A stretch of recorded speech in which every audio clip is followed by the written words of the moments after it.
दुनिया छोड़ देंगे, पूर्णिया नहीं छोड़ेंगे।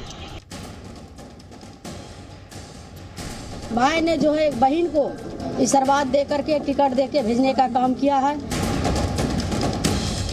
2024 का लोकसभा चुनाव बिहार में लालू यादव की आरजेडी और राहुल गांधी की कांग्रेस के रिश्तों की सीमा पर रख रहा है। इंडिया गठबंधन में बिना सीट बंटवारे के आरजेडी, सीपीआई और सीपीआई-एम ने कई सीटों पर उम्मीदवार घोषित कर दिए हैं तो कहीं सिंबल बांट दिए हैं। इनमें से कुछ सीटों पर कांग्रेस दावा कर रही है। कांग्रेस और आरजेडी के बीच जिन 3-4 सीटों पर विवाद है उसमें पूर्णिया भी शामिल है, जहां से हाल ही में कांग्रेस में शामिल हुए बाहुबली नेता पप्पू यादव अपनी दावेदारी पेश कर रहे हैं।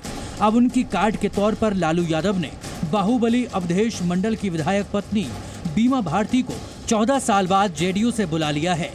बीमा भारती ने सिंबल मिलने का दावा करते हुए 3 अप्रैल को नॉमिनेशन का ऐलान कर दिया है।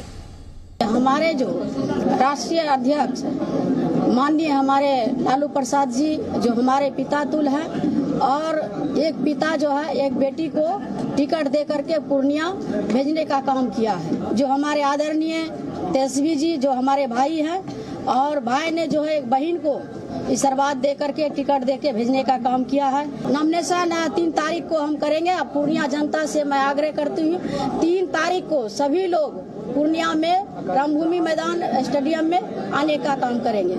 बीमा भारती के इस कॉन्फिडेंस के पीछे की वजह है ये तस्वीर। इस तस्वीर के दम पर बीमा भारती दावा कर रही हैं कि लालू और तेजस्वी यादव ने उन्हें पूर्णिया सीट से टिकट दे दिया है। 2019 के लोकसभा चुनाव में कांग्रेस को बिहार की जो 9 सीटें मिली थीं, उनमें पूर्णिया भी थी, लेकिन इस बार शायद तेजस्वी यादव ये सीट अपने पास रखना चाहते हैं।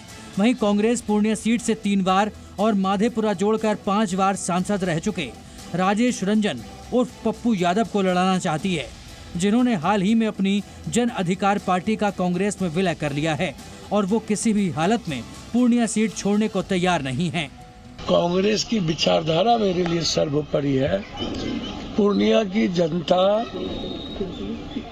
खास तौर पर हर घर की माँ और बेटी पप्पू यादव को अपना भाई, अपना बेटा बना चुका है, तो इसीलिए निर्णय कभी नहीं बदलता। और एक ही बार मैंने कह दिया है कि दुनिया छोड़ देंगे, पूर्णिया नहीं छोड़ेंगे। दोनों दलों के लिए पूर्णिया इसलिए भी अहम है क्योंकि पूर्णिया को बिहार के सीमांचल की राजधानी भी कहा जाता है। यहाँ किसी की जीत हार में MY यानी मुस्लिम यादव समीकरण को साधने की बड़ी चुनौती होती है। पूर्णिया में सबसे ज्यादा आबादी मुस्लिम और यादव की है, जिन पर आरजेडी की पकड़ मजबूत मानी जाती है। पूर्णिया में 7% वोटर हिंदू हैं, जबकि 40% मुस्लिम। वोटर्स की संख्या की बात करें तो करीब 5 लाख वोटर्स SC, ST और OBC से हैं। करीब 1.5 लाख यादव हैं तो 1.25 लाख ब्राह्मण और 1.25 लाख ही राजपूत हैं। इनके अलावा 7 लाख वोटर्स मुस्लिम हैं। इन्हीं यादव और मुस्लिम वोटर्स के लिए आरजेडी और कांग्रेस अपने अपने दावे पेश कर रहे हैं। एक तरफ एनडीए के नेता हैं जो चुनाव की तारीखें नजदीक आने के साथ अपनी ताकत बढ़ाने में जुटे हैं, वहीं एनडीए के खिलाफ खड़े इंडिया गठबंधन में आपसी लड़ाई खत्म होने का नाम नहीं ले रही है। अब देखना होगा कि पूर्णिया के सियासी संग्राम का क्या नतीजा निकलता है। ब्यूरो रिपोर्ट, जी मीडिया। जी न्यूज़।